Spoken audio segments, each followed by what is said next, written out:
Hello and welcome to today's class of Dealing with Difficult People.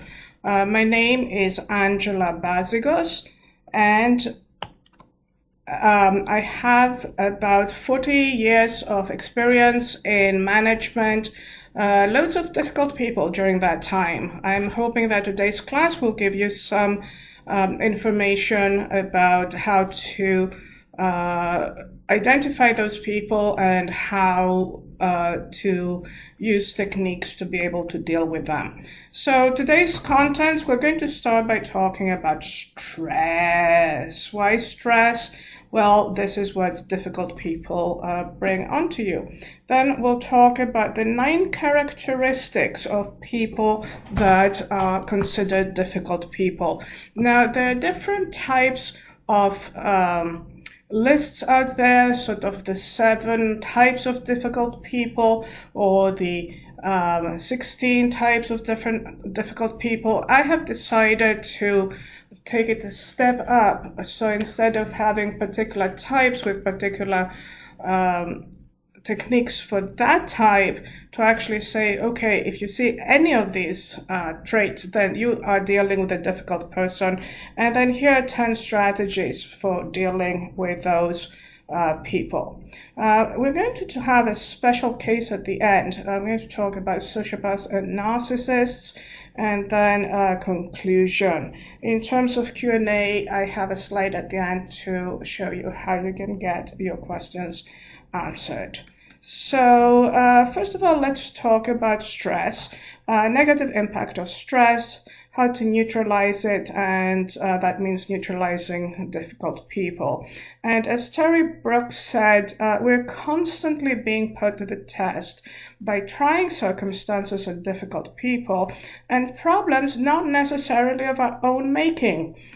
Because typically if it's something of our own making, we would know how to fix it. So let's start on negative impact of stress. And of course, you're aware of the studies that say that stress can have a negative impact on the brain, and not only a negative impact, but this would be a long and lasting negative impact. So even a few days of stress, exposure to even a few days of stress, damages your neurons in the hippocampus. Now, the hippocampus is an area in the brain that's responsible for reasoning and memory. So if you have weeks of stress, the dendrites, which are the small arms that stick out of the neuron cells, the brain cells, and they sort of hold hands with each other, and that's how they communicate with each other.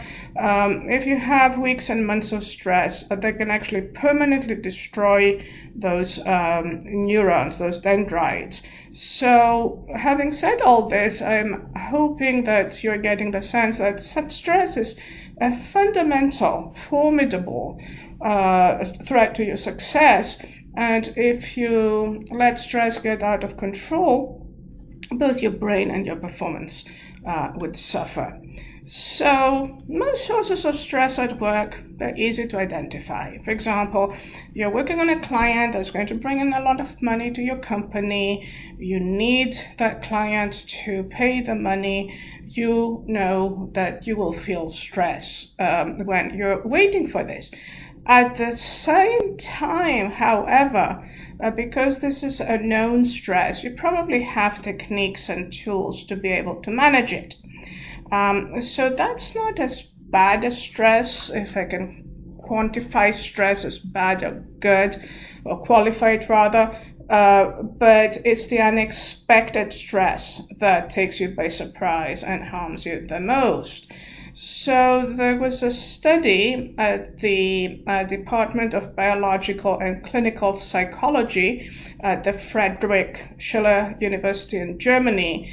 And this study found that exposure to stimuli that cause strong negative emotions, which is the same type of exposure that you get when dealing with difficult people, cause subjects' brains to have a massive stress response.